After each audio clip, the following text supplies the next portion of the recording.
Euh, avec la chanson qu'on a chantée tout à l'heure. C'est vrai que quand on chante, c'est bien, hein, n'est-ce pas? C'est bien. Mais quand il y a vraiment des murs, des murets dans la vraie vie, dis à ton voisin, est-ce que tu chantes encore ça? Hein? Amen. Tout ça, en fait, c'est juste pour nous éveiller. Tous les chants que Dieu donne à ses serviteurs, c'est pour nous éveiller, pour nous prendre conscience vraiment de comment nous devons être avec Dieu dans la réalité de la vie. Amen. Parce que, oui, Josué et le peuple d'Israël, ils avaient le mur de Jéricho devant eux. Mais toi et moi, nous avons aussi nos murs de Jéricho. En chantant tout à l'heure, je me suis dit, mais pourquoi Dieu a attendu que Josué, le peuple d'Israël, tourne 7 fois autour du mur de Jéricho? Et le dernier jour, ils ont tourné 7 fois, 7 fois autour du mur. Je me suis dit, est-ce que Dieu, il ne peut pas tout de suite écrouler le mur avant? Hein? Mais pourquoi il a attendu que le peuple d'Israël fasse ce que lui, il avait demandé de faire avant de décrouler le mur? Dieu, il était capable de le faire. Hein? C'est pas parce que le peuple d'Israël a tourné 7 fois que c'est ça qui a provoqué un séisme. Hein? C'est comme ça que les gens de cartésiens, ils essaient de... Peut-être sûrement, ils ont couru très fort, ils étaient si nombreux que peut-être que ça a provoqué un séisme. Il y a des gens qui expliquent des choses comme ça. Non, c'est pas ça qui a fait que les murs sont tombés. Dis à ton voisin, l'obéissance. Amen. Si tu veux travailler avec l'assistance de Dieu, Dieu veut ton obéissance. Amen. Parce qu'avant que Dieu écroule les murs dans ta vie, il veut d'abord écrouler les raisonnements humains en toi. Amen. C'est ce que Dieu veut. Les raisonnements humains, c'est ce que Paul appelle dans 2 Corinthiens 10:5. Tu dois renverser les mentalités. Et ça revient toujours aux écoles. Dieu, il n'est pas pressé de changer ta vie extérieure. Dieu, il est d'abord pressé à changer ton intérieur. Amen. Et l'obéissance. Même la preuve d'amour que nous pouvons faire à Dieu, c'est de l'obéissance. Jésus avait dit, vos lèvres semblent-ils être près de moi. Tellement de chrétiens disent, oui, Jésus, je t'aime. Sur Facebook, Jésus, je t'aime. Mais dans la vraie vie, quand tu es devant les murailles, c'est comment tes attitudes? Comment tu réagis? Amen. Est-ce que tu marches dans l'obéissance à la parole de Dieu? Amen. Est-ce que nos cœurs sont soumis au Saint-Esprit? C'est ça qui va provoquer le renversement des murailles. Bon, si tu arrives vraiment à chanter aussi, quand ça arrive, peut-être que des fois, quand on n'arrive plus à prier, tout chante. Oui, Jésus, je vais chanter, Seigneur Jésus, devant les problèmes que je traverse. Seigneur, Amen. Mais c'est l'obéissance, on va voir dans 1 Samuel. 1 Samuel, chapitre 15, verset 22 et 23. 1 Samuel, chapitre 15, versets 22 et 23. Au nom de Jésus, Samuel dit, l'Éternel trouve-t-il du plaisir dans les holocaustes et les sacrifices, comme dans l'obéissance à la voix de l'Éternel? Voici, l'obéissance vaut mieux que les sacrifices, et l'observation de sa parole vaut mieux que la graisse des béliers. Car la désobéissance est aussi coupable que la divination, et la résistance ne l'est pas moins que l'idolâtrie et les téraphimes. Puisque tu as rejeté la parole de l'Éternel, il te rejette aussi comme roi. C'était le péché du roi Saul. Amen. Vous savez, tout ce qu'on fait ici, ça peut être des sacrifices, ça peut être des holocaustes. Toutes choses que tu fais pour Dieu, ce sont des holocaustes, des sacrifices. Est-ce que ça veut dire que ça ne compte pas? Si, ça compte. Mais si cela ne vient pas d'un cœur qui obéit à la parole de Dieu, qui est soumis au Saint-Esprit, ça n'a pas de valeur. Amen. Tu ne peux pas cautionner ta désobéissance avec les sacrifices que tu fais ici, avec les holocaustes que tu fais ici. Non. C'est pour ça que nous ne sommes pas dans une religion, on n'est pas dans un yin ou dans un yang, où ton yang est bon et pour excuser le yin, tu fais bon le yang. C'est pas comme ça avec Dieu, non. Ça vient du cœur, un cœur entier à Dieu. Un cœur entier à Dieu est un cœur obéissant. Alléluia.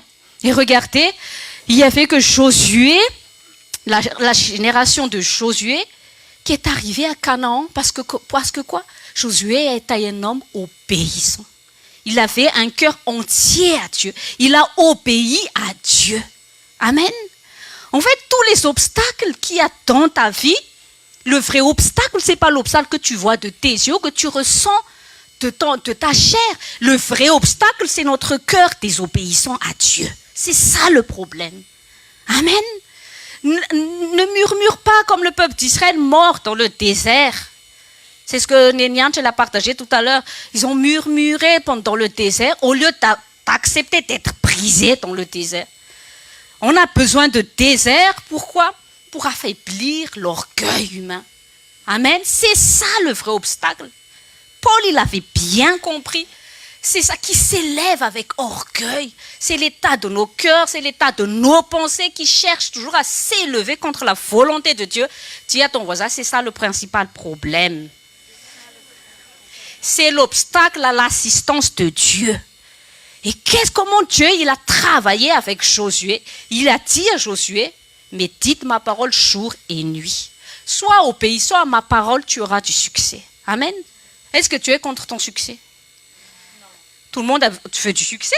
C'est bien d'avoir... Personne ne prie Dieu. Seigneur, je prie pour que je me perde. Il ne faut pas être hypocrite. Tout le monde veut du succès.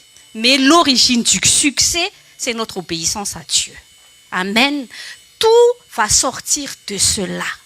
Obéir à Dieu. Et quel est le moyen pour que Dieu puisse assister le peuple d'Israël? Il avait donné une directive claire à Josué. Amen. C'était quoi la directive? En plus, ce que Dieu nous demande de faire parfois, mais qu'est-ce que ça a à voir? S'il y avait encore la génération des vieux là qui sont morts dans le désert, qui étaient venus là, c'est sûr. Il y aurait la génération de Corée qui se sont encore levés devant Josué pour dire, mais je ne comprends pas.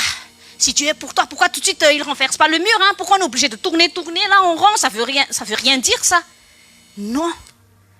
Dieu recherche des gens qui obéissent sans poser de questions à sa parole. Amen. Josué ne sait pas dire, mais Dieu, mais tu es fort, tu es puissant, tu as déjà divisé la mer en deux, la mer rouge en deux. Pourquoi tu veux encore que je dise au peuple d'Israël de tourner en rond 7 fois? Tous les jours, donc ils se lèvent, on tourne là 7 fois. Tourner en rond. Parfois, les gens du monde, quand ils nous regardent, mais vous tournez en rond juste à vouloir chercher Dieu, à prier. Ça sert à quoi? Ça sert à quoi que vous priez Dieu, vous tournez en rond, rien ne bouge dans votre vie, pendant que toi, tu obéis, Dieu fait bouger les choses dans le monde invisible. Amen. Quand tu obéis à Dieu, Dieu s'occupe. Amen. Dieu est à l'œuvre. Amen. Mais tu dois obéir à Dieu. Amen. Et marcher par l'esprit, marcher par la foi, c'est de l'obéissance. Aimer Dieu aussi, c'est de l'obéissance. Amen. Et l'obéissance n'est que la soumission au Saint-Esprit. Alléluia. Je ne sais pas ce que tu traverses en ce moment. Je ne sais pas quelles sont les duretés de la vie que tu traverses en ce moment. Mais ce que j'aimerais nous encourager aujourd'hui, c'est que quoi?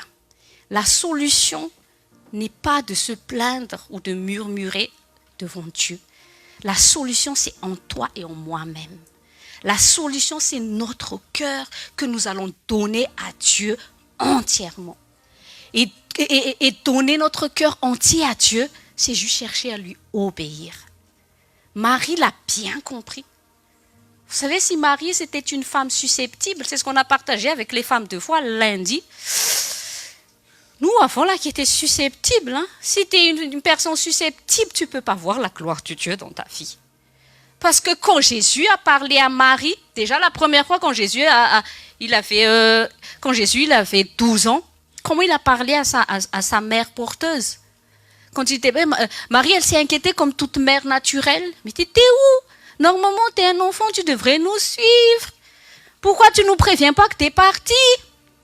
Puis Jésus a dit, mais tu sais pas, mais tu as oublié qui je suis? Tu ne te rends pas compte que tu es en train de me considérer comme si j'étais vraiment un enfant qui vient de toi? Non, je suis là pour m'occuper des affaires de mon père. Amen. Et si c'était une femme susceptible, comme nous les mères biologiques ici, je crois qu'on serait déjà monté sur nos... On serait déjà en train de dire à nos enfants, mais tu réfléchis pas ou quoi? Je suis ta mère, hein? Moi, j'étais en train de m'inquiéter pour ton sort et tout et tout. Et c'est comme ça que tu me réponds, mais tu comprends rien. Mais Marie, la Bible a dit, elle s'est tue. Elle n'a pas dit un mot, elle a gardé la parole de Jésus en elle. Garder la parole, c'est quoi? C'est elle a laissé la parole de Dieu travailler son cœur. C'est comme ça que Marie était vraiment une femme remplie de sagesse et d'intelligence spirituelle, parce qu'elle a tout de suite cerné Jésus. Parce que ce n'était pas une femme susceptible. Amen. Et la deuxième fois, à la fête de Canaan, Jésus est venu au mariage de la famille de Marie. Marie a dit, il y a un problème, Jésus, il y a un problème. Et puis Jésus était en train de dire, ah, il y a quoi entre toi et moi? Tu crois que c'est parce que c'est ta famille que je vais obéir à ce que tu me demandes de faire? Qu'est-ce que Marie, elle a dit? Je connais Jésus maintenant. C'est un test pour mon cœur. Amen. Qu'est-ce qu'elle a dit au serviteur? Faites seulement ce qu'il dit. Amen. Parce qu'elle a appris à observer Jésus. Quand Jésus a grandi dans son foyer, elle a appris à le connaître, à le discerner. Elle a compris comment maintenant il faut être avec Jésus. Amen. Mais si toi, là, tu es toujours susceptible face à la parole de Dieu, je te dis tout de suite, tu ne peux pas voir la gloire de Dieu. Tu ne peux pas voir son assistance. Et c'est ce qu'on a partagé lundi. La femme qui avait sa petite fille qui était possédée par un démon, que Jésus a comparé à un petit chien, la femme cananéenne. Tu te rends compte un peu? Si cette maman n'avait pensé qu'à elle, qu'à son statut, je ne sais pas, à sa considération personnelle, sa fille serait perdue éternellement. Mais cette maman a accepté de mourir en elle-même pour accéder à Jésus. Il y avait plusieurs obstacles avant qu'elle arrive vers Jésus. Déjà, les disciples ont commencé à arrêter. Elle a dit à Jésus, les disciples étaient en train de dire à Jésus, il y a une femme qui nous perturbe, qui nous embête parce que c'était une Cananéenne. Les Cananéens n'avaient pas de relation avec le peuple d'Israël. Et elles sont fichées. Elle a dit, moi, il faut que je voie Jésus. Ce Jésus-là peut sauver mon enfant. Elle est allée encore, Jésus a encore dit, tu sais, je ne suis pas venue pour toi en priorité, hein, je suis venue pour le peuple d'Israël. Elle s'est prosternée, elle s'est agenouillée devant Jésus, elle a dit, sauve mon enfant. Qu'est-ce que Jésus lui a encore dit? Tu sais, hein, le pain on donne aux enfants, hein. Qu'est-ce qu'elle a dit? Mais elle a dit, Jésus a dit, les miettes c'est pour les petits chiens. Elle a dit, c'est pas grave, je suis un petit chien. Je mange les miettes. Amen. Jésus a dit, quelle grande foi. Qui soit fait selon tes désirs. Vous voyez? Acceptez d'être brisé à l'intérieur de vous, dans votre chair. Si cette maman était susceptible, elle aurait pu dire, quand elle a vu déjà les disciples, elle aurait pu dire, c'est ça des gens qui prient, c'est ça des chrétiens. Moi je viens avec mon enfant qui a besoin d'aide, on m'arrête déjà à la porte. Il y a les assistants du pasteur Tommy qui est en train de me dire, mais qu'est-ce que tu fais ici? Ne t'es pas... Je crois qu'on serait déjà parti à la première porte. Mais elle s'est dit, non, qu'importe à la manière comment je me traite, moi je veux voir Jésus, je veux aller vers Jésus. Tu sais, l'assistance travaille toujours avec l'état de cœur humble. Amen. Elle a accédé au trône de Jésus par humilité, par prosternation. Et ça n'est pas arrivé tout de suite comme ça, elle s'est humiliée en elle-même, jusqu'à ce qu'elle ait accepté que je suis comme un chien. Si elle n'a pas accepté de mourir en elle, son enfant ne sera jamais sauvé. Amen. Nous voulons voir le salut dans nos maisons. Nous voulons voir notre propre salut, mais notre problème, c'est le cœur. Parfois, Dieu nous fait traverser tous ces obstacles pour humilier notre cœur humain. Jésus n'est pas contre pour sauver l'enfant, mais il y a quelque chose qui doit être réglé. Premièrement, c'est mon cœur, c'est ton cœur. Amen. Cette femme ne se préoccupait plus de tout ça. Elle s'est dit, peu importe si c'est le chemin pour que j'arrive vers le maître, C'est le seul chemin c'est un chemin étroit. Dis à ton voisin, c'est un chemin étroit. Pourquoi c'est étroit? Parce que tout le monde ne veut pas être brisé. Amen. Mais le chemin étroit accepte d'être brisé, accepte d'être changé. Mais je te dis la récompense, au bout, elle est grande. Amen. Dis à ton voisin, ça vaut le coup. Amen. Ça vaut le coup de rencontrer notre roi sur les nuées. Si le cœur charnel est le problème, c'est la chair. Oui, amen. Nous allons nous lever, nous allons prier. Nous allons préparer encore nos cœurs. Que nous soyons conscients de pourquoi nous sommes là aujourd'hui. Amen. Nous voulons rencontrer Jésus. Nous voulons nous débarrasser de cet état de cœur orgueilleux. Nous voulons nous débarrasser de cet état de cœur hautain qui nous empêche de voir l'assistance de Dieu dans notre vie. Qui nous empêche de voir le salut dans nos maisons. Nous voulons voir le salut sur la vie de nos enfants. C'est ça le plus important. Nous voulons voir Jésus.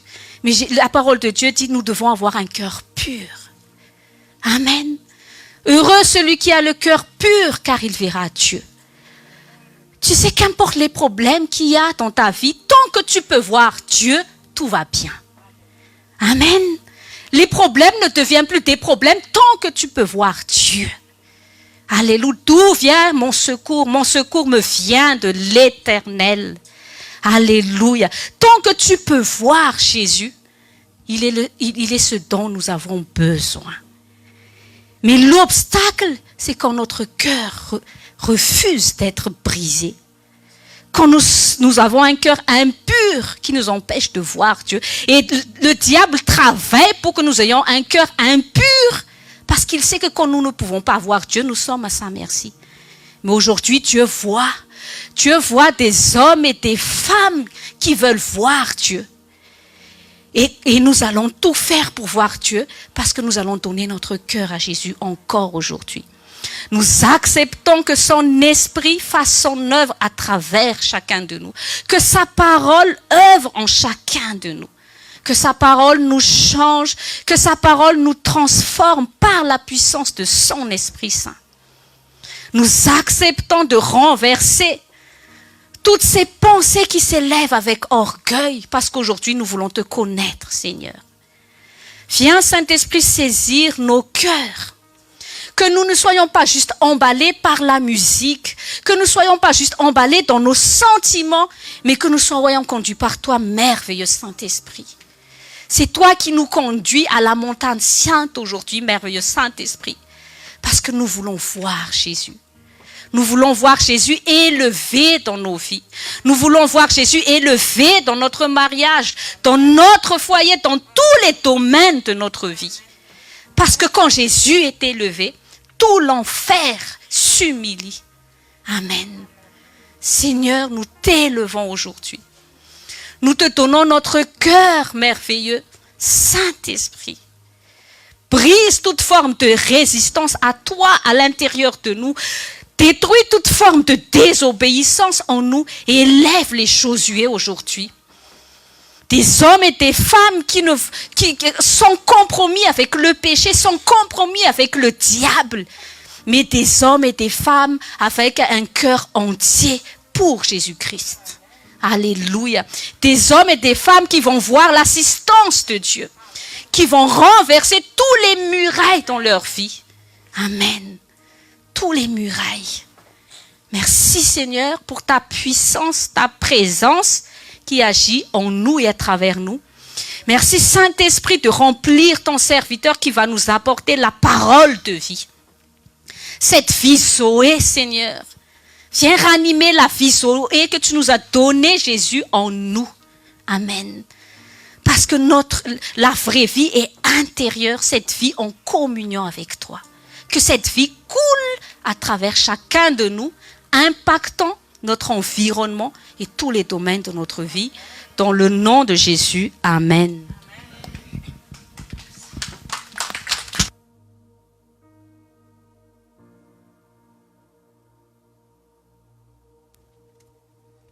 Alléluia. Alléluia. Demande à vos voisins, tu es ici pourquoi? Ok. Ben, à toi de répondre dans ton cœur. Mais prions ensemble encore. Inclinons nos têtes et prions ensemble. Père Céleste, dans le nom de Jésus, nous sommes ici pour toi. Et puisque tu es glorifié, ce jour est glorieux pour chacun de nous. Et chaque jour doit être un jour glorieux. Chaque jour, on doit saisir, même si nous allons travailler, même si nous allons à l'école ou faire des choses de la terre, Seigneur, tous les jours de notre vie, à partir du moment où on t'a reconnu en tant que Seigneur et Maître, ça devrait être un jour glorieux. Et en ce jour glorieux, Seigneur, nous acceptons encore de nous mettre en place sur la tour du potier, parce que tu as quelque chose avant de mettre au-dedans de nous, tu as quelque chose à nous dire, tu as beaucoup de choses à enlever, à rajouter. Oui, Seigneur Jésus, on accepte. Et que ta volonté soit faite en ce lieu, Seigneur. Tu sais ce dont nous avons besoin. Et c'est toi, Seigneur, c'est ta parole. Ta parole nous lave. Ta parole régénère notre esprit. Ta parole, tu as envoyé ta parole pour nous guérir de toutes sortes, de toute forme de maladie. Et tu as envoyé aussi ta parole comme repas quotidien pour nos âmes. Père Céleste, au nom de Jésus, on a prié. Saint-Esprit, merci pour ton assistance. Amen. Asseyez-vous dans la gloire et dans la présence de Dieu. Vous voyez, on a beaucoup eu de temps de préparation. Il y avait l'intercession, il y avait eu le temps de louange et d'adoration. Dis à tes voisins, ton âme nécessite beaucoup de préparation. Oui, en plus de ce que tu as déjà fait à la maison, au préalable, tu nécessites beaucoup de préparation. Pourquoi? Parce que si on se précipite pour faire quelque chose d'inachevé, et merci à vous tous, à toute l'équipe, bien sûr, et merci pour votre implication dans le ministère, que ce soit technicien, que ce soit responsable. Merci à vous tous. Amen. Jésus a dit, seul son esprit nous mène à lui. Dis encore à vos voisins, sois le bienvenu à la maison. Sois le bienvenu. Sois le bienvenu à Goshen. Amen. Donc, selon vous et moi, si le Saint-Esprit nous a conduits ici en ce lieu pour entendre, pour recevoir la parole, quelle autre raison vous amène ici? Est-ce que c'est spirituel? Est-ce que c'est juste pour avoir des papiers, comme Nénéan a dit tout à l'heure, pour avoir, je ne sais pas, un nouveau boulot, ou, je ne sais pas. Qu'est-ce que vous êtes en train de... Qu'est-ce qui est en train de tourner là dans votre pensée? Et je vais vous dire quelque chose préparé déjà, Matthieu 6. Peu importe la raison charnelle que vous avez en tête, peu importe la vraie et unique raison, et la Bible nous le communique, c'est pour être perfectionné. Nous voyons ça dans Éphésiens 4, à partir du 11e verset. C'est pour être perfectionné. Au moment où nous sommes nés de nouveau, tu n'es pas perfectionné. Un bébé, quand il sort du ventre de sa maman, On dit que c'est mignon, mais c'est faux. C'est pas très mignon. Bah oui, c'est fripé. Il y a un bébé fripé, c'est pas mignon. Bah oui, c'est vrai. Hein. Et on lui donne tout de suite sa première tétée. Parce que le bébé a besoin de manger. Et ainsi de suite. On a mangé, on mange, on le change, on le nettoie. On fait beaucoup de choses pour le bébé. Pourquoi? Parce qu'on l'aime. Et vous voyez, Jésus nous aime. Et Dieu, notre Père, dites avec moi, Dieu mon Père, il veut que je sois comme Jésus son Fils. C'est pour ça que cette semaine-là, on en a parlé de brisement et tout ça. Pourquoi? Parce que tu es encore inachevé. Tu n'es pas encore parfait. Personne n'est parfait ici. Sur cette terre, personne n'est parfaite. Dieu est toujours en train de perfectionner. Et avec quoi? Avec les brisements, oui, mais avec la parole et avec l'œuvre du Saint-Esprit. On ne voit pas de l'extérieur. C'est au-dedans de toi et au-dedans de moi. Même nous, les pasteurs, Dieu travaille encore et encore et encore.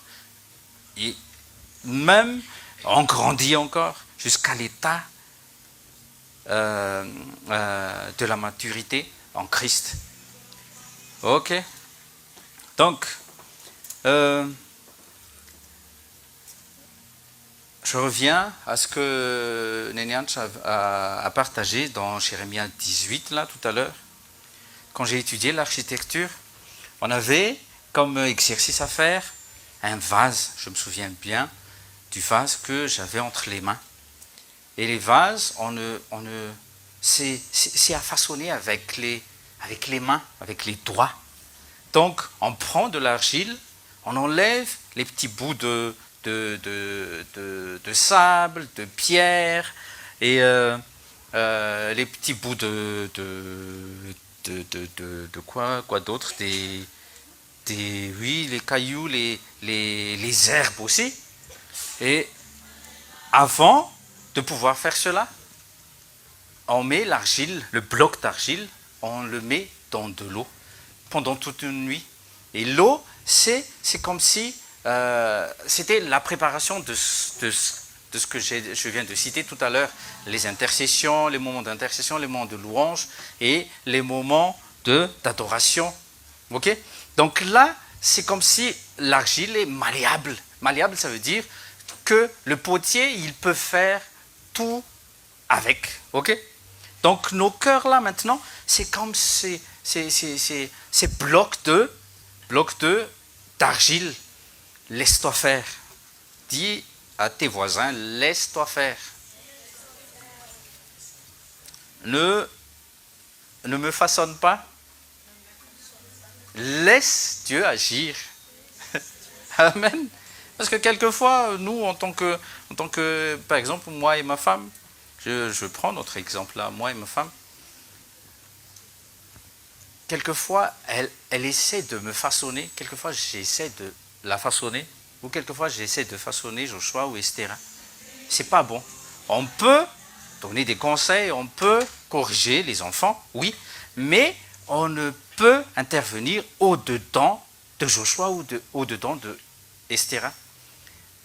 Notre vie en tant que notre vie de l'esprit personnel qu'il voit à travers moi et ma femme, là, le Saint-Esprit œuvre au-dedans d'eux. Donc c'est pareil aussi dans la bergerie. Dans la bergerie, c'est la parole. C'est la parole. Et c'est le Saint-Esprit qui œuvre au-dedans de vous. On sème la parole. Si vous êtes bien préparé, alors là, attendez-vous à un changement. Avant, vous étiez à un champ, je sais pas, un terrain vague. Mais viendra le temps où tout le monde sera ébahi. Oh, elle a changé. Il a changé. Oui. on ne fait pas de la publicité, oui, j'ai changé, tout ça. Non, c'est en se comportant comme un vrai disciple, avec l'obéissance à notre Seigneur.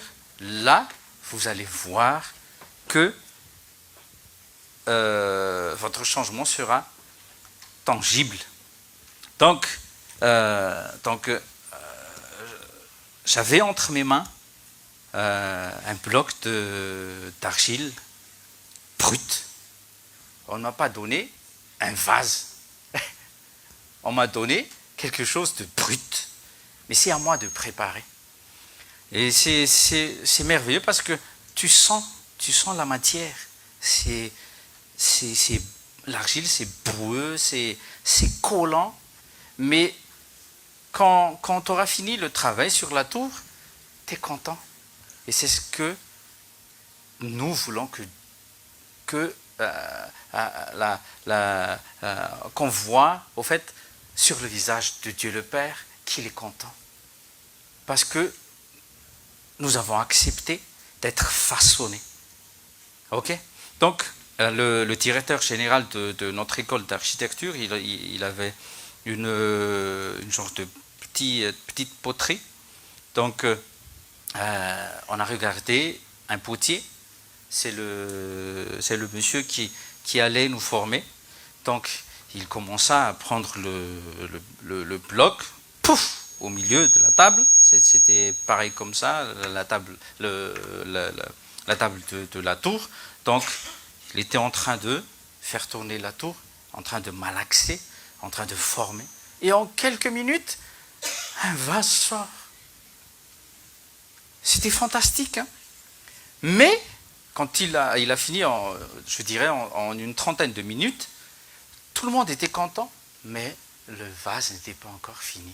Dites avec moi, il manque quelque chose. C'est quoi? C'est le feu. Oui, c'est le feu. Et là, tu n'aimes pas. C'est là le brisement. On aime bien avoir les bons versets, les bonnes histoires ici. Ah, c'est bon l'histoire de Moïse, l'histoire de David. Je veux être comme David, mais David n'était pas arrivé tout en haut, hein, comme ça. Ah non, dites à tes voisins, non. Et même Jésus, le Fils de Dieu, il n'a pas été glorifié. Pouf, Marie a accouché, pouf, glorification. Ah non, dis à tes voisins, non. Même Jésus a passé par des brisements, oui. Ah oui, il faut accepter. Et les brisements, c'est partout. À la maison, à l'école, dans les bus, dans les RER, dans le métro, au volant, tout. Même dans l'assemblée. Oui, dis avec moi, oui, j'accepte. Il faut accepter. Il faut accepter. Sinon, le cœur de Pierre reste Pierre. Si tu acceptes, le cœur de Pierre, qui est un cœur d'argile, mais un bloc sec là, dans l'eau de la présence de Dieu, ça va être malléable. Entre les mains, entre les doigts du Saint-Esprit. Il peut sortir quelque chose de bien. C'est ça, notre but ici. Dis à tes voisins, le vase ne choisit pas son potier. Ne choisit pas son contenu. Amen. Oui, c'est le potier qu'il prépare. Il porte le vase, sert juste à porter le contenu. Je ne sais pas qu'est-ce que le potier va mettre dedans, mais tu dois juste accepter. Donc il faut arrêter de choisir, il faut grandir.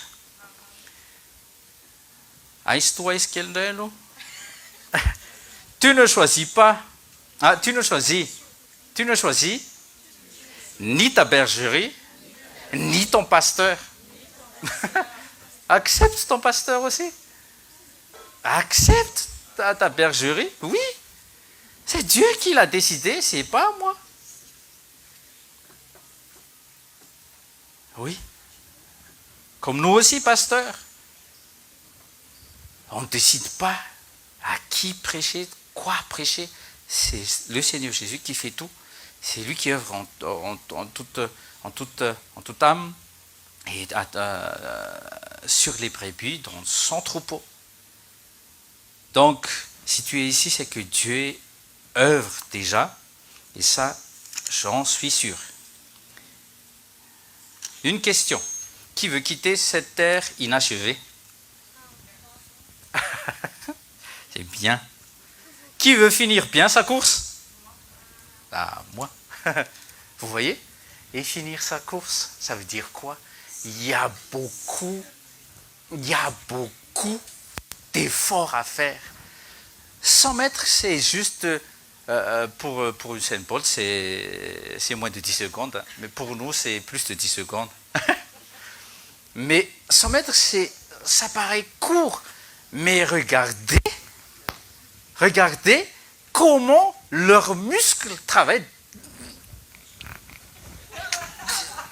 tout tendu pendant les 9 secondes des 28 centièmes. Pourquoi? Parce qu'il a un but, M. Bolt. Et toi, je vous ai vu, tout le monde a levé leurs mains tout à l'heure. Donc, fais comme Bolt. Travaille les muscles de prière, les muscles de méditation de la parole. Mais toi, si tu restes dans ton coin, dans la paresse, là, et tu veux finir ta course, tu vas finir ta course en 1 heure, les 100 mètres. Il faut faire très attention. Oui, il faut arrêter les sports de dimanche sur le canapé, en train de critiquer le joueur, en train de critiquer le coach. Oui, parfois on critique les pasteurs, on critique les leçons dans les écoles et tout ça, mais est-ce que toi, si tu as un but, est-ce que tu fais quelque chose? Est-ce que tu manges sain? Parce que les athlètes, ils ne mangent pas tout et n'importe quoi. Non, c'est pesé au gramme près. Gramme près. Oui, c'est comme ça. Donc, personne ne veut quitter cette terre inachevée, c'est déjà bien.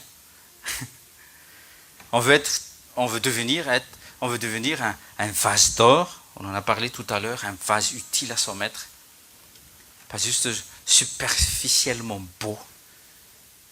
De l'extérieur, tu frappes de l'extérieur, mais à l'intérieur, il n'y a que des ossements. C'est ce que Jésus a dit. Donc l'achèvement de nos courses chrétiens, c'est de faire avec excellence l'œuvre de Dieu, qui est dans l'obéissance, continuer la mission de Jésus-Christ, être un vrai disciple de Christ. Dis à tes voisins encore, si tu es venu avec des problèmes, tu sortiras d'ici avec des solutions. Si tu es venu malade, tu sortiras guéri. Si tu es venu fatigué, tu sortiras revigoré. Au nom de Jésus, amen. Alléluia. Amen. C'est le Saint-Esprit qui va le faire. Vous vous souvenez, le jour de la Pentecôte, on a fait une parabole que c'était comme un bar ici. Le monsieur alcoolique, il y a aussi des dames alcooliques, mais la personne alcoolique, quand cette personne entre dans le bar, je répète un petit peu, le barman le salue. Salut, telle ou telle personne. Tiens. Il te sert tout de suite. Et là, c'est comme si la personne boit de l'eau. Glou, glou, glou, glou, glou. Ça fait du bien là où ça passe. Mais ça ne fait pas du bien. Parce que le monsieur, quand il entre là-bas, oui, il y a l'addiction et tout ça. mais dans sa tête, il vient avec ses problèmes, il vient avec son mal-être, il vient, mais il se sent bien avec les copains et les copines dans le bar. C'est comme si c'était chez lui. Il se sent bien parce que tout le monde boit dans les bars. Boit, oui. Il se sent bien. L'odeur. Oui, l'ambiance. Tout y est. Vous voyez? La préparation est parfaite pour lui. Je vais oublier mes problèmes, mes soucis. Dis à tes voisins, c'est faux. Pendant qu'il est là-dedans, oui. Mais quand il va sortir, déjà en entrant à la maison, oui, c'est ça. Commence, problème en plus, à régler. Vous voyez? Dites avec moi, c'est pas pareil pour toi et moi. Parce que nous sommes ivres de joie. Nous sommes ivres de l'amour de Jésus-Christ.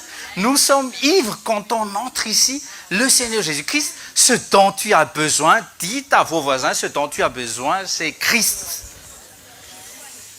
Alléluia! C'est vrai ou pas vrai? C'est pour ça qu'on ose dire que oui, il y a les problèmes, oui, il y a les soucis, oui, il y a telle ou telle chose à régler, mais quand tu entres ici, c'est pas doublé quand tu vas sortir, parce que réellement, Dieu s'occupe de toi. Dieu s'occupe de toi. Alléluia. 1 Pierre 5, verset 7. Après, on va voir Matthieu 6. Mais prenez, et les enfants, prenez note. 1 Pierre 5, verset 7. Tous nos soucis sur Jésus-Christ. On ne blasphème pas le nom de Jésus-Christ. On ne traite pas Jésus-Christ comme une déchetterie. C'est un mot que j'ai appris pendant ces 2 semaines. Parce qu'avant, je jette toutes choses comme je veux, n'importe où. Mais oui, on a fait ça. Oui.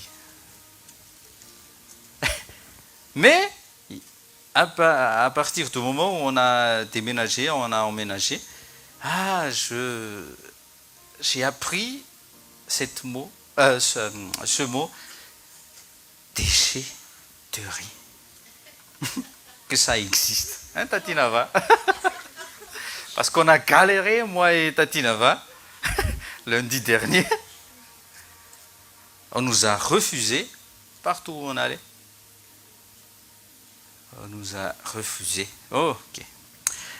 1 Pierre 5, verset 7. Lisons ensemble.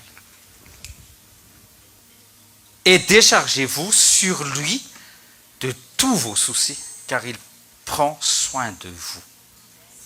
Déchargez-vous sur lui. Déchargez-vous sur lui. C'est profond. C'est profond comme verbe, comme mot. Déchargez-vous sur lui. C'est un ordre aussi. Et c'est à faire. Jésus n'enlève pas, mais c'est à toi de décharger, c'est à toi de décider d'enlever. Ok? Donc j'en ai parlé là tout à l'heure. Jésus n'est pas une déchetterie publique, hein, mais les soucis de ce siècle, peuple de Dieu, ce sont les choses que Satan afflige à nos âmes. Et on ne sait pas quoi faire. Quelquefois, on ne sait pas faire, même si toi tu es chrétien, tu ne sais pas comment se débarrasser de ces déchets-là. Pardon, je parle des déchets spirituels, là. Pas vos poubelles, pas vos poubelles jaunes ou bleues ou je sais pas, vertes. Mais je parle de vos poubelles spirituelles. Parce que tu ne vas pas y arriver. Tu ne vas pas y arriver. Quelquefois, tu peux, oui, ça tu peux. Quelquefois, tu peux décharger sur les autres. C'est ta faute. et l'autre se culpabilise à côté. Oui, là, la personne reçoit encore plus de charges. Mais cette personne-là, si elle n'a pas l'aide du Saint-Esprit, ben, elle ne va pas s'en sortir. La pierre, sous l'inspiration du Saint-Esprit, déchargez-vous sur lui tous vos soucis. On va s'occuper de vos soucis aujourd'hui. Amen. Donc, c'est ce que Satan veut que nous, vous et moi, nous portions éternellement. Et éternellement, ça veut dire éternellement. C'est-à-dire, après notre vie sur cette terre, tu vas encore porter ce lourd fardeau du péché, ce lourd fardeau de culpabilité, ce lourd fardeau de mal-être. Il faut que ça cesse. Parce que tout ça, ce sont les fruits de la désobéissance. Mais ce que nous cherchons ici, c'est le fruit de l'esprit. Ok? Donc, il faut que ça cesse. C'est une décision à prendre aujourd'hui. Le Saint-Esprit est venu avec les sécateurs. Mais est-ce que tu te laisses faire? Il faut qu'il coupe les mauvaises habitudes, les addictions. Il faut que tu t'ouvres au Saint-Esprit. Ouvre ton cœur. Dis à tes voisins, ouvre ton cœur au Saint-Esprit. Oui, quelquefois ça fait mal. Hein? Oui, ça fait mal. Oui, ça fait mal, mais si tu acceptes, tu vas porter beaucoup plus de fruits et de bons fruits. Oui, Satan veut que tu ailles en enfer. Et ce n'est pas le but de Dieu. Non, ce n'est pas ça. Non, Satan veut que nous devenions les ennemis de Dieu, tout comme lui et les anges déchus là. Il vole, il détruit, il tue. C'est ce qu'il veut que toi tu fasses aussi. Donc arrête de voler. Arrête de détruire la vie des autres et même ta vie. Arrête de détruire ta vie. Arrête de te détruire. Plutôt ngamené. Parce qu'on peut s'autodétruire. On peut s'autodétruire. Oui, il faut faire attention. Donc ce sont les qualités, ces qualités, les qualités de Satan, ça, ce sont les mauvais fruits. Donc seul Jésus-Christ peut nous libérer de ce fardeau invisible. Oui, c'est invisible. Maintenant, c'est visible. Mais si ça pèse, si ça continue à vous peser sur les épaules, vous n'allez plus en sortir. Oui. Mais viendra le jour où cette personne quitte la terre. Là, ça va être tangible, ça va être visible. Mais tu dois accepter l'œuvre rédemptrice de Jésus-Christ sur la croix. Alléluia. Et dites avec moi encore, s'inquiéter de tout et de rien. Oui, il y a des personnes qui s'inquiètent de tout et de rien. Fais une fanaïne, gauche-droite, s'inquiéter, se soucier de tout et de n'importe quoi. Et là, le gouvernement, le monde, rajoute encore, s'inquiéter du futur de la Terre. Il faut être écologique. Ben non, il faut jouir de ce qu'on a. Il faut être sage, oui, bien sûr. S'inquiéter sur l'avenir de nos enfants. S'inquiéter à propos de telle ou telle chose, de notre travail, de notre finance et de tout ça. Si tu es en Christ, tu ne t'inquiètes plus de rien. Philippiens 4, 4 à 8. Philippiens 4, 4 à 8 nous dit et nous donne un ordre, ne vous inquiétez de rien. Faites attention. Ce que tu as à faire, c'est de se réjouir. Oui, c'est de se réjouir dans le Seigneur. C'est ce qui te manque. C'est ce qui te manque quand le stress te pèse dessus. Quand le stress au boulot, ou je sais pas, même à l'école, parce que les enfants aussi, il y a des enfants qui stressent maintenant. Oui, c'est dommage, hein. Il faut faire très attention. Parce que tu manques de moments de louange et d'adoration. S'inquiéter. Ça veut dire quoi alors, s'inquiéter? S'inquiéter ou inquiétude, c'est être anxieux. C'est être préoccupé par des soucis.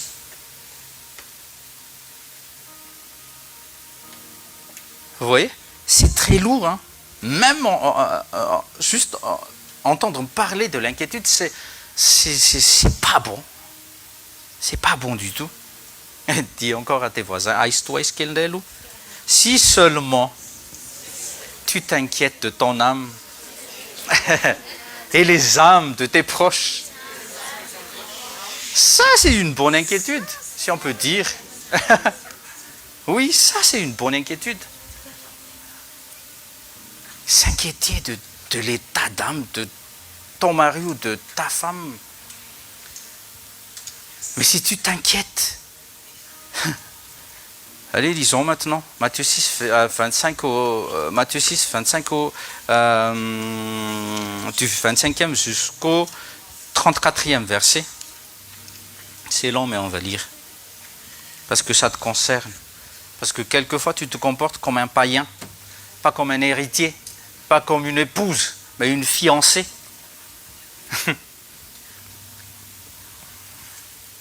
On a vu ça hier. Et je vous invite encore à se connecter chaque vendredi. Parce que c'est un temps de préparation aussi, notre veillée. Donc Matthieu 6 à partir du 25e verset. Qu'est-ce qui est dit là? Lisons ensemble. C'est pourquoi je vous dis, ne vous inquiétez pas de ce que vous mangerez et boirez pour vivre. Donc, le papa de tout à l'heure, ne t'inquiète pas papa, ne t'inquiète pas maman, tu vas manger, tu vas boire, un point c'est tout.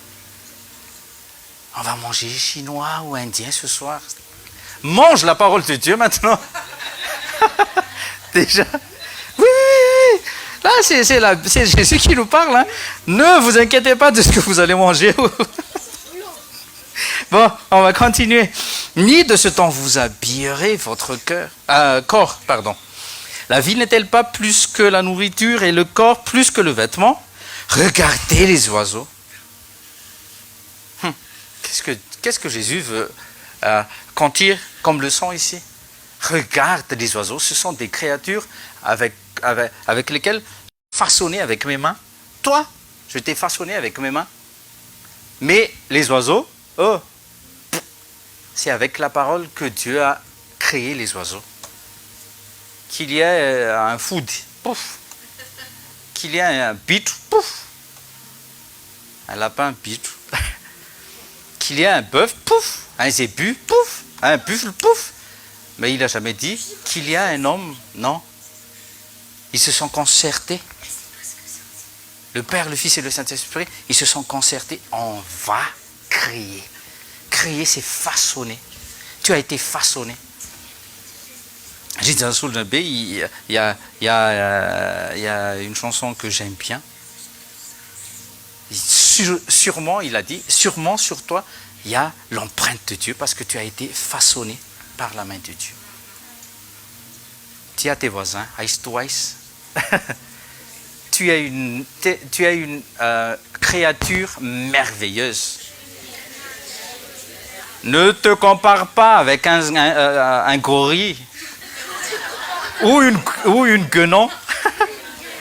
Tu es la fille de Dieu, tu es le fils de Dieu. Oui. Tu es sorti du moule de Jésus-Christ. Oui. La moule, on mange, mais le moule, c'est le moule à gâteau. Ok? Vous avez compris, hein? Ok. Lisons, continuons. Verset 26. Regardez les oiseaux du ciel, mes enfants. C'est comme s'il nous parle là. Ils ne sèment pas, ils ne moissonnent pas, ils n'amassent rien dans les greniers. Et toi, tu t'amasses beaucoup de choses qui ne servent à rien dans ta maison. Et votre Père Céleste les nourrit. Ne valez-vous pas beaucoup plus qu'eux?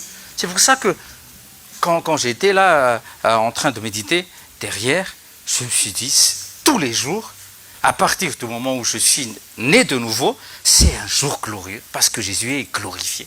Oui, à partir d'aujourd'hui, désormais, tous les jours, vous allez proclamer. Moi, je vais le faire, hein, mais faites comme ça.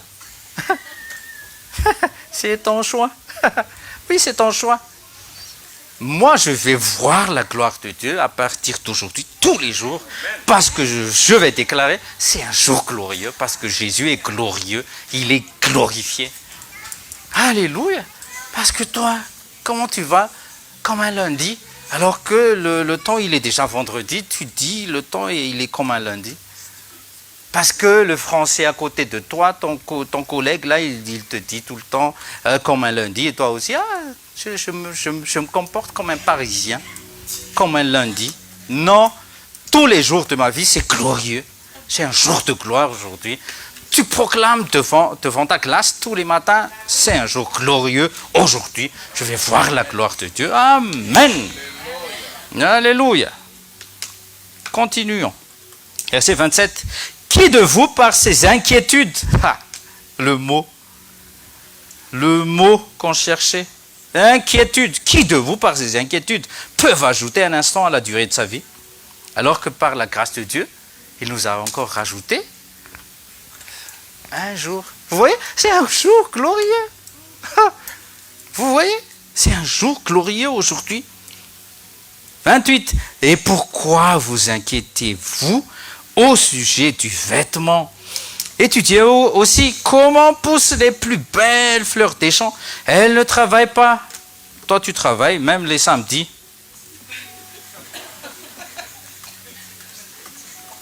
Alors que tu ne devrais pas travailler le samedi, hein, et les dimanches. Parce que tu as besoin beaucoup plus d'heures sup. Hein? Dis à tes voisins, hein? Oui, regarde, c'est pas moi qui le dis. Hein. Mais Jésus dit, elles ne travaillent pas, elles ne tissent pas, et cependant, je vous dis que même Salomon, dans toute sa gloire, n'a pas eu d'aussi belle tenue que l'une d'elles. Verset 30. Si Dieu habille ainsi l'herbe des champs, qui existe aujourd'hui et qui demain sera jeté au feu, ne le fera-t-il pas bien plus volontiers pour vous, gens de peu de foi? Dis à tes voisins, gens de peu de foi, réveille-toi. Tu es héritier, co-héritier avec Christ. Vous avez bien compris? C'est la parole de Dieu qui nous dit que si on pense ainsi, c'est que nous sommes des gens, des personnes de peu de foi. C'est grave, hein? C'est pas une accusation, hein, que je lance ici. C'est une vérité. Donc toi, peuple de Dieu, est-ce que tu appartiennes à ceux... Non, j'arrête. Verset 31. Encore, ne vous inquiétez donc pas et ne dites pas que mangerons-nous ce soir, que boirons-nous, avec quoi nous habillerons-nous au mariage de tel ou tel. En effet, tout cela, lisez avec moi, en effet, c'est la suite, pasteur. Verset 32. Car toutes ces choses, ce sont les païens qui les recherchent. Mais votre Père Céleste sait que vous en avez besoin. Donc y a-t-il des païens quelque part là ici? Dis à vos voisins alors, arrête de te comporter comme un païen. Oui. Dieu s'occupe de toi. Dieu s'occupe de moi. Proclame. Dieu sait ce qu'il fait. On n'a pas à dicter. Oh Dieu, mon fils a besoin de cahiers au mois de septembre. Il sait. Mais si tu pries, Dieu, mon fils a besoin de PS4 ou de PS5, non, je ne vais pas prier de ça. Non, il ne m'a pas demandé, mais je prends juste un exemple. Dieu dit, mais non, il a besoin beaucoup plus de... Il a beaucoup besoin plus de la parole de Dieu que de ça. Donc, Dieu sait ce qu'il fait. Et seulement si tu deviens son fils. Nous ici, gloire à Dieu, dans l'assemblée, tout le monde est né de nouveau. C'est vrai, hein? Oui, c'est vrai. Si, c'est vrai, c'est vrai. Sinon, tu n'as droit que la base syndicale. C'est quoi la base syndicale dans le royaume? Oui, il y a aussi des bases syndicales. Hein. C'est quoi? Le soleil. Tu as droit au soleil. Tu as droit aussi à la pluie. Il pleut dehors, là. Et tu as droit aussi à quoi? C'est quoi aussi, hein? L'air aussi, l'oxygène. Vous voyez? Est-ce que c'est ça la bénédiction? Dis à tes voisins, est-ce que c'est ça ce que tu veux? C'est ça ce que tu cherches? Ah là là. Il faut cesser de penser comme pensent les païens, les gens de peu de foi aussi. Toi, tu es une femme de foi. Amen. Toi, tu es un homme vaillant. Amen. Vrai ou pas vrai? Vous savez, il y a beaucoup aussi qui pensent que une personne qui ne s'inquiète pas, et qui ne se soucie pas de sa vie, c'est une personne folle, il y a un manque fils. Il y a quelque chose qui dérape peut-être à l'intérieur, là, c'est un martien, c'est un alien. Quand on m'a traité, la première fois là où je travaille, quand on m'a traité d'extraterrestre, j'étais... Non, j'étais fâché. Mais après, je me suis dit, oui, mais c'est vrai, je suis extraterrestre, je suis né d'en haut. Et toi aussi, dis à tes voisins, toi, tu es né d'en haut. Hein? Oui, c'est vrai. Hein? Tu es né de l'esprit. Oui, ton corps est né d'un papa et d'une maman malgache, mais ton esprit n'est pas né d'un papa malgache. Hein? Ah non. Ton père spirituel, c'est Dieu le Père.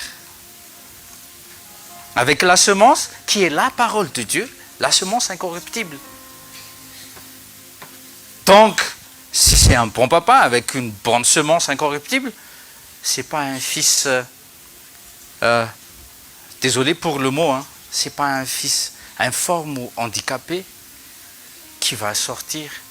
Je ne suis pas en train de dénigrer les handicapés. Hein.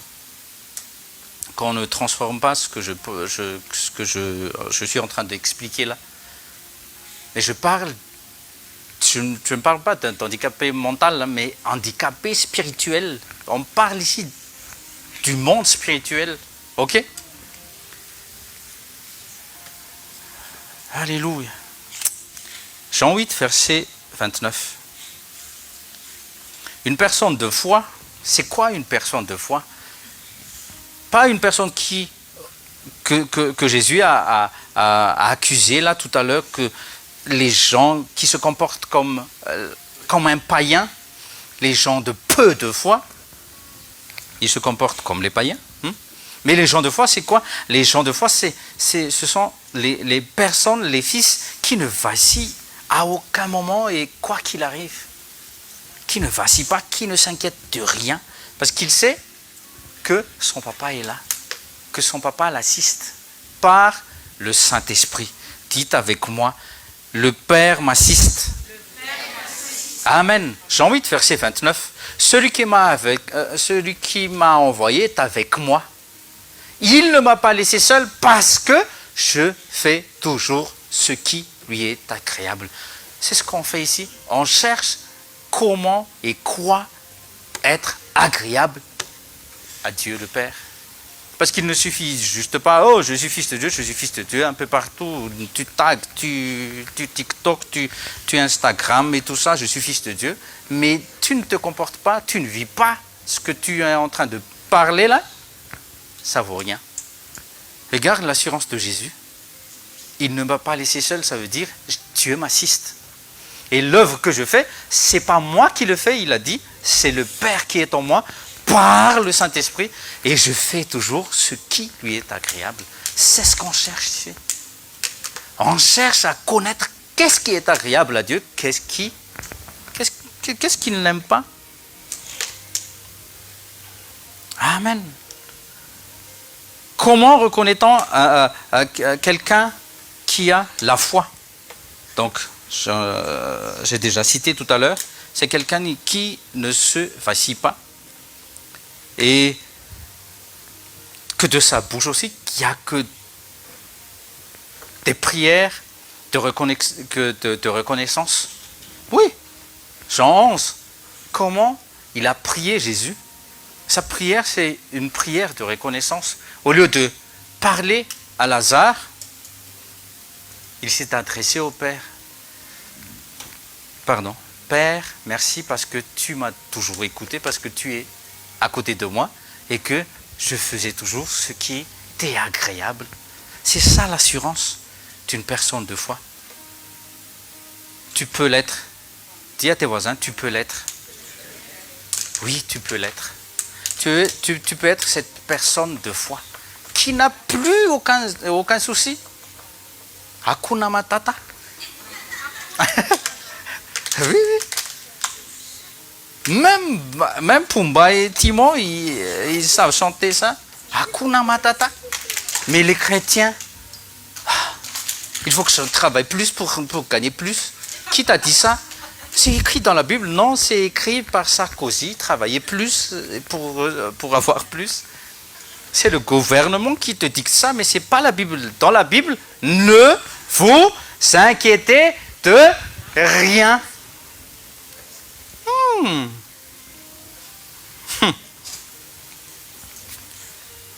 Troisième point. Dans une vraie foi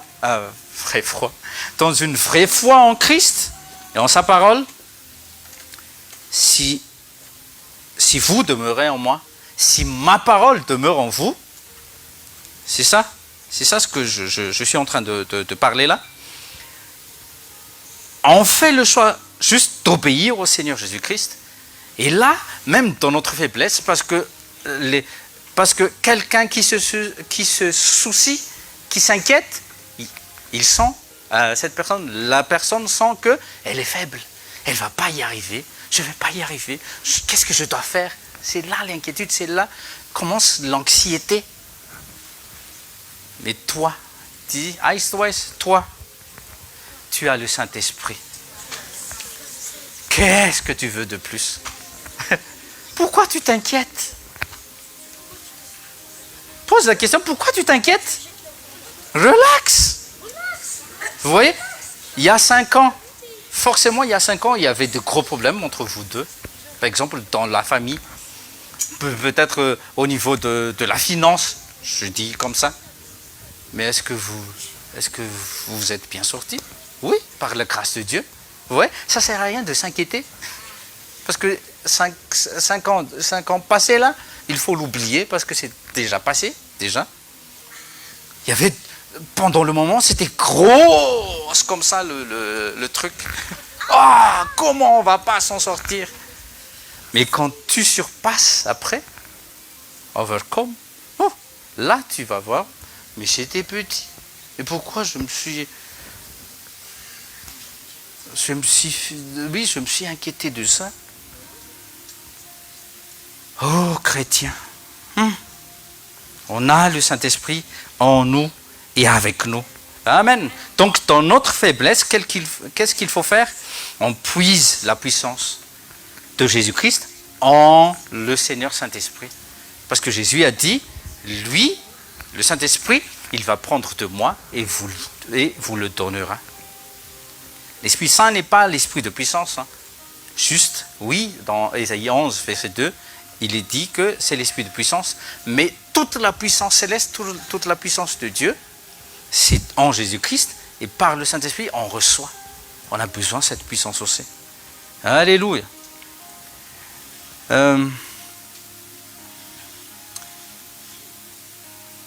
Donc il y a toujours un choix à faire. Pourquoi il y a un choix? Pourquoi je dois faire un choix? Pourquoi je dois choisir? Parce que l'homme a mangé le fruit de la connaissance du bien et du mal. Et à partir de cela, il y a toujours la chair qui essaie de t'attirer en bas. Il y a l'esprit qui t'attire en haut. Lui, tu es en train de... L'âme est tiraillée. C'est pour ça que tu as besoin de la présence. Tu as besoin d'une bergerie. C'est pour ça que tu as besoin des sœurs et des frères. Dis à vos voisins, j'aime bien être avec toi. Je te bénis au nom de Jésus. Amen. Vous voyez, comme les alcooliques dans le bar, ils s'aiment, ils dansent ensemble. Oui. Ils se clinquent, ils se trinquent ensemble. Oui, ils se partagent. Ils te disent, je vais payer la tournée. Pourquoi ils se sentent bien dans les bars? Mais toi, est-ce que si toi, dans l'assemblée, tu ne te sens pas bien, c'est grave. Je ne trouve même pas le mot, mais c'est grave. Hein? C'est gravissime. Si dans ta tête, c'est la porte, comment je dois sortir d'ici? C'est ça, dans ta tête, c'est que t'es grave. Donc, il y a toujours un choix à faire. Tant que tu marches ici-bas, hein, il y a un choix à faire. Mais le choix de l'homme, c'est toujours où? C'est toujours dans la balance, dans le plateau de la chair. Tout le temps. Oui, tout le temps. C'est pour ça que Jésus a plaidé pour nous. Il leur faut le Saint-Esprit, Père. Il leur faut le Saint-Esprit. Pourquoi? Parce qu'il a expérimenté avec Pierre.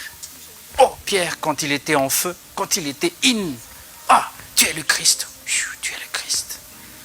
Tout de suite après, Jésus lui-même a dit, tu es Satan. Tu es l'ennemi du programme de Dieu. Vous voyez? Donc,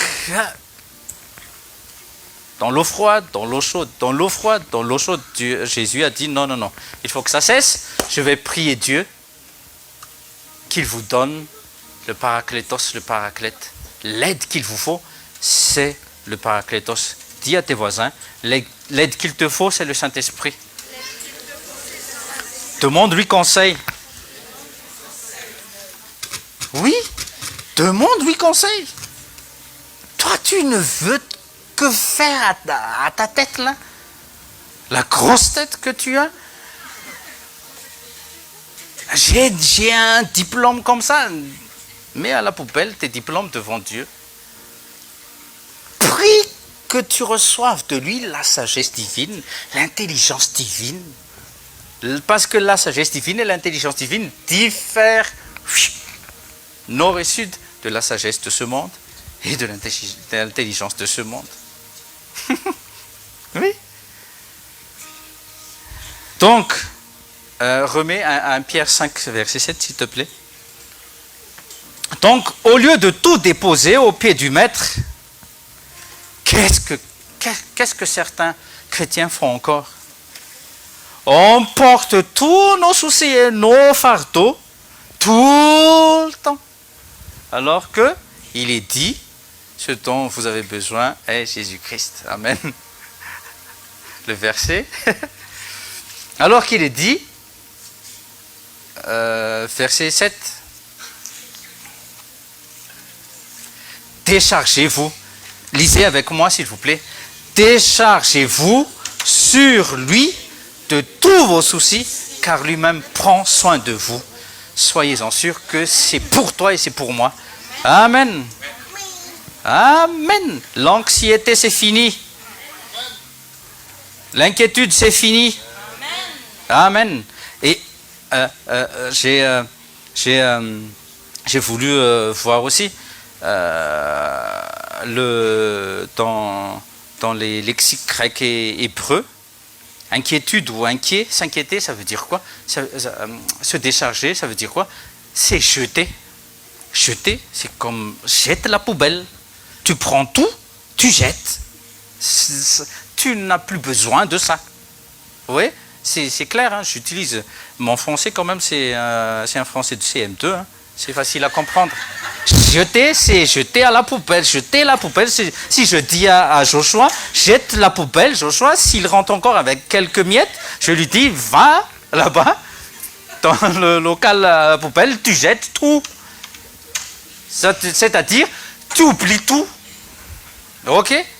Donc, on va se lever déjà. On va faire des proclamations. On va exécuter ce qu'on vient d'apprendre là. Décharge-toi de tout et apprends à ne plus t'inquiéter. Ne prends plus de Xanax ou je sais pas là. Toutes sortes de calmants parce que tu n'en auras plus besoin. Réjouis-toi dans le Seigneur. Toi-même, prie. Et proclame dans ta vie qu'il n'y aura plus de peur, d'inquiétude ou les fils des soucis plus inquiétude. Parce que la femme du souci, c'est l'inquiétude. Ok? Et ils font des enfants beaucoup, hein. Il faut faire attention. Il faut couper aujourd'hui. Proclame, prie. Père Céleste, dans le nom de Jésus, j'ai entendu et j'accepte. Et à partir d'aujourd'hui, désormais, il n'y aura plus d'anxiété, il n'y aura plus d'inquiétude dans ma vie, parce que tu as dit de décharger tous nos soucis et toutes nos inquiétudes à tes pieds. Et c'est ce que je vais faire, Jésus, à partir d'aujourd'hui. Et des jours glorieux, tous les jours, c'est glorieux, parce que tu es glorifié, c'est ce qui va m'arriver. Et ta gloire me suivra tout le temps, là où j'y vais, au nom précieux de Jésus. Amen. Asseyez-vous. Amen. Donc, qu'est-ce que les autres font qui manquent de connaissances? Donc, ne me dis pas qu'on n'a pas appris ça ici. Hein. Mais pour ceux qui manquent de connaissances, qu'est-ce qu'ils font encore? Ils portent leurs soucis et leurs fardeaux, ils se filment. Ils se filment, ils se font des selfies avec leur fardeau, avec leur bagage. Ils étalent leurs soucis sur Facebook. Faites attention. Si, j'ai vu ça. Hein. Et ils attendent quoi? Aïe, aïe, aïe. Ils attendent les likes, que les likes tombent. À ce que les sentiments des followers se réveillent. Oui, je connais quand même les termes. Et il y a les petites notifications. Et là, sur le téléphone, tu es en train de dire, ah, telle ou telle personne me soutient. Je n'ai pas vu la notification de telle ou telle personne. Ce qu'il te faut, c'est Jésus. L'aide qu'il te faut, c'est le Saint-Esprit. La nourriture qu'il te faut, c'est la parole de Dieu. C'est tout. Ne cherche plus.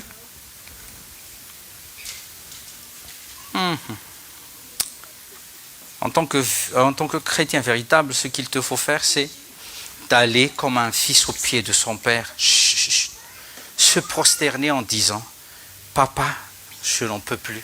Qu'est-ce que je dois faire? Et là, il va te dire, il va t'aider, hein, parce que c'est un bon papa. Bien sûr, c'est un bon papa.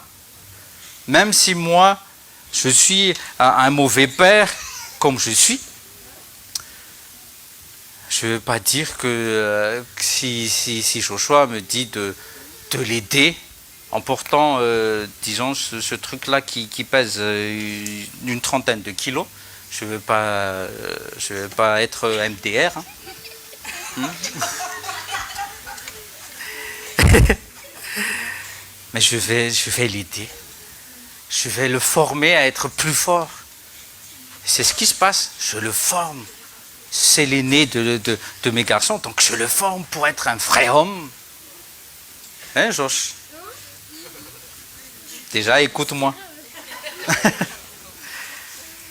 Donc, ce qu'il te faut, c'est « Help me, Père ».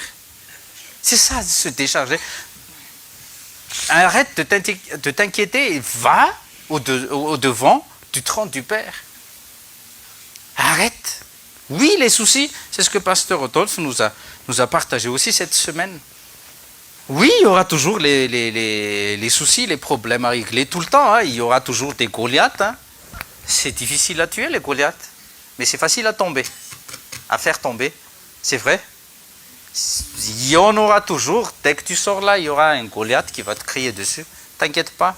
Prends une pierre, jette sur la tête. Mais pas sur la tête de quelqu'un, mais sur les problèmes, la tête d'un démon. Hein. Donc, en Jésus-Christ, Dieu le Père agit. En Jésus-Christ, Dieu le Père agit par l'assistance du Saint-Esprit. Le verbe décharger, je viens de dire tout à l'heure, c'est jeter. Et jeter, on enlève tout, ne rien retenir. Donc, je suppose que vous avez bien prié tout à l'heure. Hein. Vous avez bien formulé vos prières.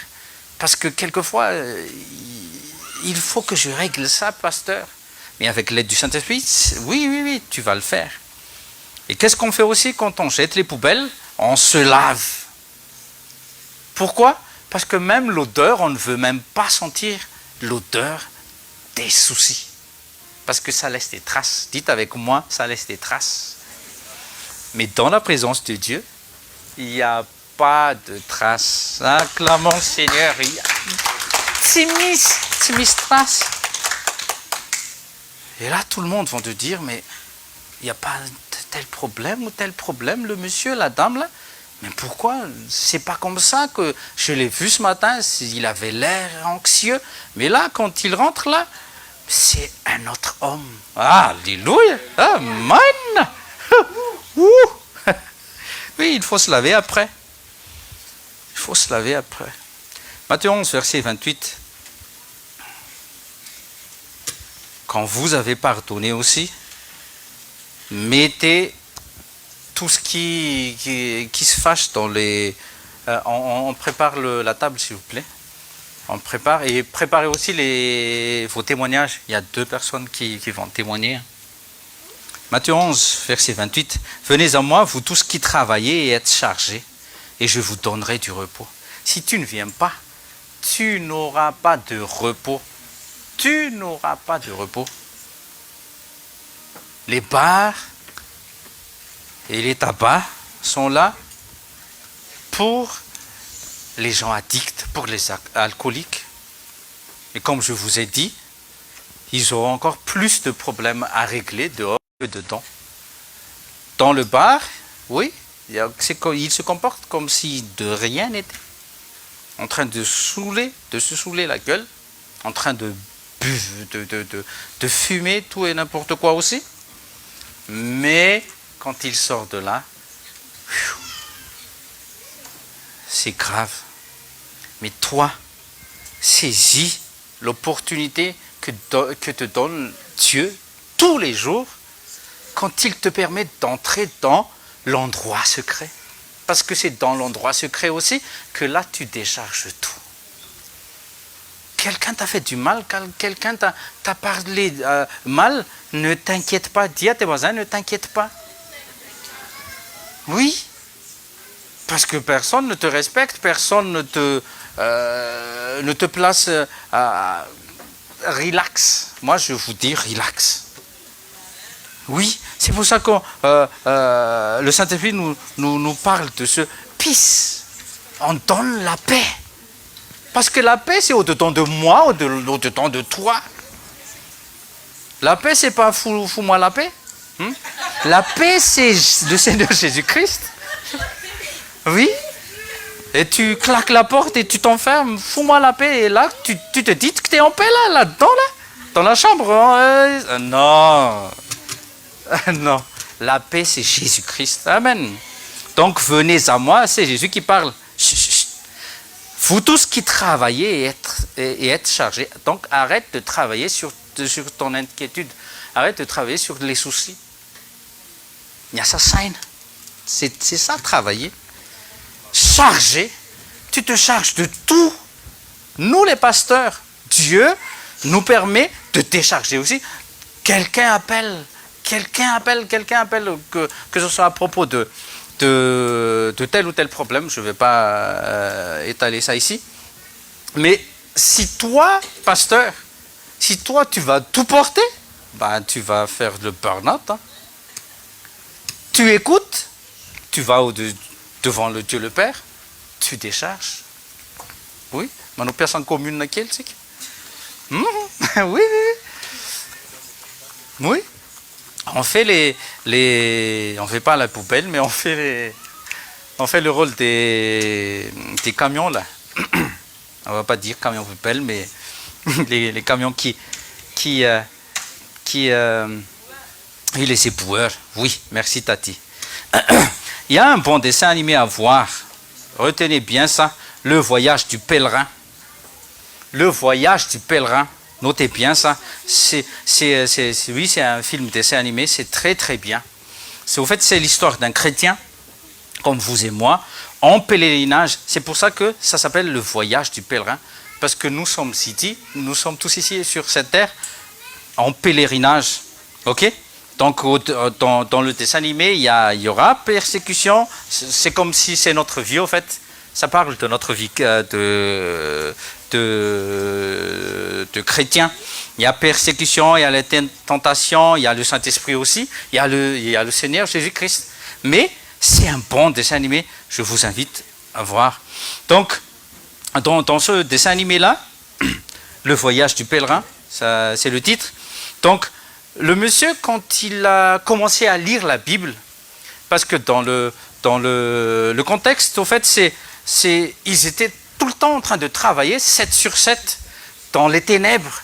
Et il y a le démon, il y a le diable, il y a certains démons qui maltraitent au fait les hommes dans les ténèbres.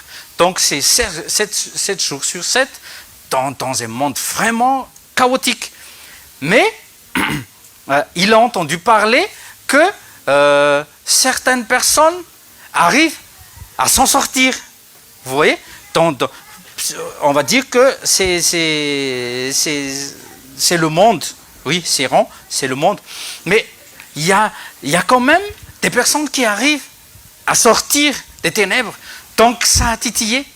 Donc une fois, les démons ont dit il faut se débarrasser des affaires de chrétiens. Parce que le monsieur qui est parti en premier, c'est chrétien. Donc, oui, c'est chrétien le monsieur. C'est qui ?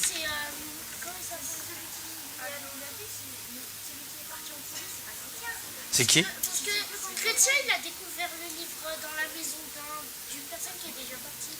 Ah, ok. Ok. Mais on va l'appeler chrétien 1. Ok. Ok. Donc, le monsieur, il est entré dans la maison du monsieur, donc, qui est parti, qui a réussi. Et il a lu la Bible. Et il a lu aussi un livre de témoignages. Donc, à partir du moment où il s'est intéressé à la Bible, à la parole de Dieu, il y a eu une soif de la vérité en lui. On va terminer par cette anecdote, s'il vous plaît. Donc, plus il s'avance, plus il avançait, plus le fardeau du péché sur ses épaules se fait sentir, et c'est devenu tangible pour lui. Et il dit, il en parlait avec sa femme, tu ne vois pas le péché que je porte sur le dos, mais le truc, c'est comme un sac à dos, c'est malgache, hein, mais sac à dos, mais c'est coincé, donc ça fait partie de lui, et ça affecte sa force. Mais un jour, il a trouvé le chemin. Donc je ne vous raconte plus, mais parce que vous n'allez plus voir le dessin animé, parce que c'est un bon dessin animé. Mais quand il est arrivé devant la croix de Jésus-Christ, le poids s'est détaché. C'est devenu un gros sac. C'est tombé d'une montagne. C'est entré dans le tombeau du Christ. Et c'est ce qui se passe, enfant de Dieu. Tu n'as plus à porter aucun fardeau. Aucun fardeau. Jésus nous invite à venir vers lui. Venez à moi, vous tous qui travaillez et fatigués. Pierre a repris, déchargez-vous sur lui, vos soucis, vos inquiétudes. Amen. Ok? Donc, on termine par ça. On va se lever, on va prier. Et vous pouvez partager le repas du Seigneur. On va sceller ce qu'on a parlé. Déjà, avec l'intercession on a partagé tout à l'heure, avec l'intercession, toi, tu es ici pour être perfectionné. Donc, tous les jours, que ce soit à la maison ou là où tu travailles ou à l'école même, souvenez-vous bien, c'est une tour du potier. Ok? Quand on entend le mot brisement, c'est comme si c'est dur, c'est comme si c'est... Mais relis Jérémie 18 et vous allez voir que c'est merveilleux, que c'est bon pour ton âme, c'est pour ton profit. Dis à tes voisins, c'est pour ton profit. Donc il faut accepter que le Saint-Esprit travaille au-dedans de toi, au-dedans de moi. Sinon, les gens du dehors ne voient pas le changement. Le changement de l'extérieur, c'est rien. C'est rien. Les habits, là, les accoutrements, nos coupes de cheveux, les chaussures, c'est rien. Ce que Dieu veut voir et ce que ce monde attend de voir, c'est la manifestation de ce qui est en toi. C'est Jésus-Christ, c'est le parfum de Christ qu'ils veulent sentir. C'est pas ton parfum Dior ou de je ne sais pas quoi là. Mais quand même, mets un peu de parfum.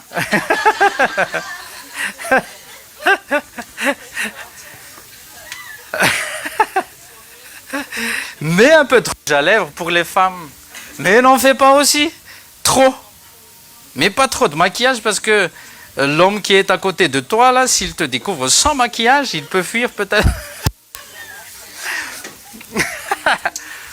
Moi, personnellement, moi j'aime beaucoup ma femme, elle n'aime pas bien, elle n'aime pas trop le maquillage. Donc je ne suis pas très surpris le matin quand elle se réveille à côté de moi. Donc pour vous les filles, ne change pas trop. Hein. Vous, Tic et compagnie, vous qui êtes encore célibataire, ne charge pas trop. Si, fais tonton. Ne charge pas trop parce qu'après le mariage, la nuit de noces, le matin, il ne veut pas voir une surprise. Hein. Non, ça ne va pas arriver, mais ne charge pas trop quand même. Sois béni. Bon, prenez le corps du Christ. Ésaïe 50, verset 6 et Ésaïe 53, verset 4-5 nous dit que Jésus-Christ, il a donné sa vie. Ésaïe 50, verset 6 dit que c'est Jésus qui parle, qu'il a donné son dos à ceux qui le frappaient. Il n'a pas caché son visage à ceux qui lui arrachaient la barbe. Ça fait mal. Jésus-Christ, c'est notre Seigneur, c'est notre Dieu, mais il est venu dans un corps d'homme. Donc un corps d'homme, ça veut dire que ses nerfs de la tête aux pieds, c'était, je ne sais pas comment, personne ne peut décrire comment sa souffrance au moment où on lui arrachait sa barbe, on lui affligeait les 39 coups de fouet. C'est pas les fouets, c'est pas comme les ceintures qu'on vous fouette là à la maison, les enfants. Hein. Mais c'est des cravaches. Et donc il était à bout, notre Seigneur Jésus-Christ, afin que par ses meurtrissures, je nous recevons la guérison. Donc prenez et brisez en deux, parce que c'est le Seigneur Jésus-Christ qui nous a commandé. Il a partagé en deux le pain. Là, c'est son corps qu'il a donné. Donc prenez et mangez. Il a dit, c'est son corps. Prenez et mangez, c'est son corps. Et il l'a donné en rançon, afin que toi et moi, nous reçussions aussi la vie éternelle, la guérison. Et que la santé divine coule au-dedans de vous, au nom de Jésus. Priez les enfants. Priez qu'aucune maladie ne vous attaque. Priez qu'aucune maladie ne vous fasse plier les genoux. Mais si tu apprends à plier les genoux tous les jours, toute maladie derrière vous, qui essaie de vous surprendre, ne peuvent rien vous faire. Parce que l'ADN de Jésus-Christ est au-dedans de vous. Amen. Prenez le sang aussi, c'est le sang de l'alliance. C'est le sang de l'alliance, il a signé votre rachat avec son sang. Et c'est le sang qui ne couvre pas le péché. Donc le sang, écoutez, le sang des boucs, des animaux soi-disant purs dans l'ancienne alliance, couvre juste pendant une année les péchés. Mais le sang de Jésus-Christ efface tous les péchés. Prenez et buvez au nom précieux de Jésus-Christ et recevez le pardon. Soyez juste reconnaissants de ce que Dieu a déjà fait, de ce que Dieu va faire. Parce que toute anxiété, tout souci, on a déchargé aujourd'hui. Et vous n'avez plus à porter aucun sac de soucis sur votre épaule. Père Céleste, dans le nom de Jésus, merci pour le service aujourd'hui, Seigneur. Merci pour chaque âme délivrée de toute anxiété, délivrée de toute addiction, à toutes sortes de pilules qui, soi-disant, calment. Mais aujourd'hui, Seigneur, c'est notre jour de gloire. C'est ton jour, Jésus. Et que ça soit manifesté, que ça soit scellé, décrété dans notre vie. Qu'aucun souci, qu'aucune inquiétude ne nous fera plus jamais plier les genoux. Au nom précieux de Jésus-Christ, on a prié ensemble. Amen. Je suis ce que je suis par la grâce de Dieu. Vous êtes comme vous êtes par la grâce de Dieu. Amen. Soyez bénis dans le nom de Jésus. Maintenant, place 2 témoignages, s'il vous plaît. Aujourd'hui, c'est Tativina et Doc Mike. Soyez bénis. Asseyez-vous dans la présence de Dieu. Que personne ne parte. Écoutez bien les témoignages parce que ça nous concerne. Vous aussi, les enfants, vous auriez à témoigner aussi. Donc, à partir d'aujourd'hui, ce que Dieu vous a déjà